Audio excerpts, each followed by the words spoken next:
dress another person, and whether you put a headband on them or an armband, and it's a symbolism of family.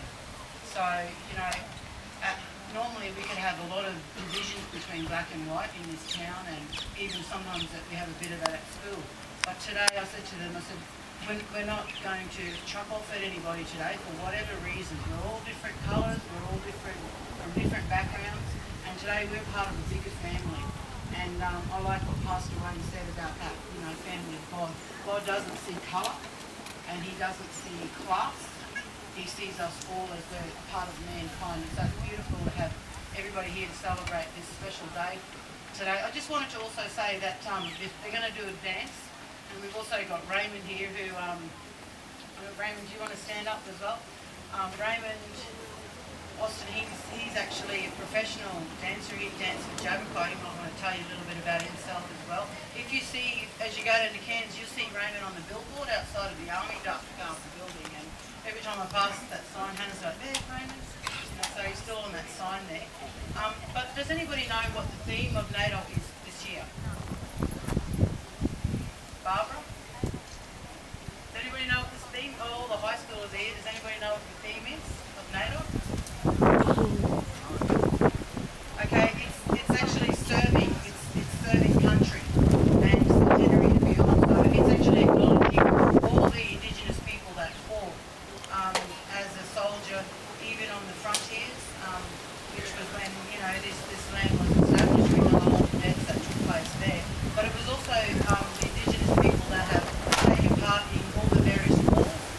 And I was reading, I've got quite a bit of information, and if you look it up, there is an actual name, and it actually tells you what the theme is based on this for every year, and also tells you how NAIDOC was established. And even the word NAIDOC, I used to always think it stood for National and Aboriginal and Torres Strait Islander Day of Celebration. Some of the kids were the same as me, but I always knew there was another meaning, and it was it's actually National Aboriginal Islander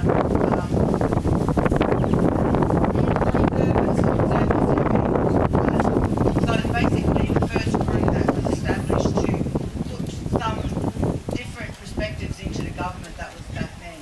And it was actually William Cooper, who's an Aboriginal, who made the name NAIDOC, which was like 1941.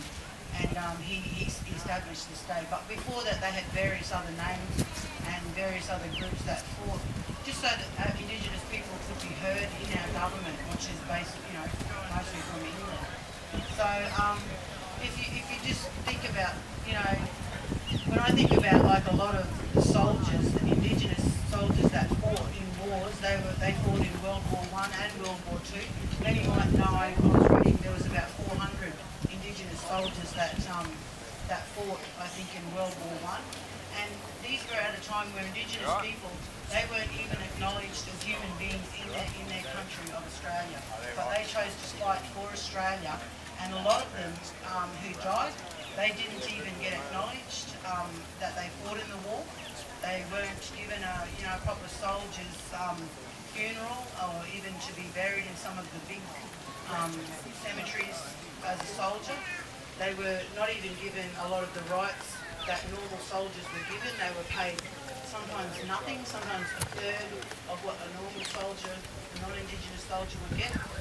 And their reasons for fighting were various. Like some of them fought because they believed that they could gain a bit of equality from fighting. Some of them fought because they could actually get paid a wage and get a bit of acknowledgement.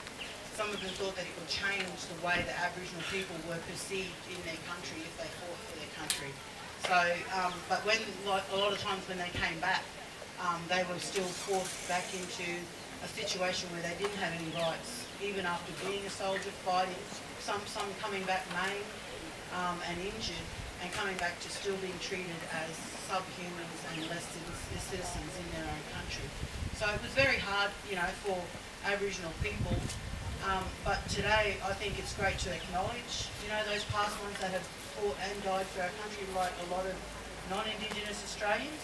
That I said, for me, I've never been an advocate for war, and I think, you know, when you stand in front of someone with a gun, no matter what colour you are, and you shoot someone, it definitely changes you as a person.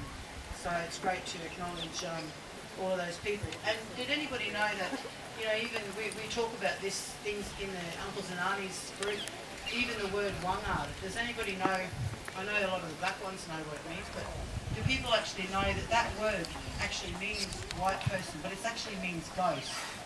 So when the people that were here, when they first saw the first fleet that came in, and Captain Cook and all of these white stockings and his white hair, they actually didn't want to kill them. They didn't know who they were. They thought they were, part of them thought they were aliens. Some of them thought that they were the ghosts, the spirits of their black ancestors who had passed on. They thought that they were coming back in the form of these ghosts. So they actually thought that white people were their dead ancestors, were Aboriginal people as well. And that's where the word wangara comes from. So, you know, a lot of Aboriginal people don't know that. I know a lot of non-Aboriginal people don't know it, but you find a lot of the kids don't know it as well. So, yeah, it's interesting. We do a lot of that in Uncles and Aunties group. We do dance, we do a bit of culture, and we try and bridge that gap, you know, just with some truths. So I'm going to hand it over to Raymond now, and the kids are going to do a dance for you, and we'll get everybody sort of out of the sun.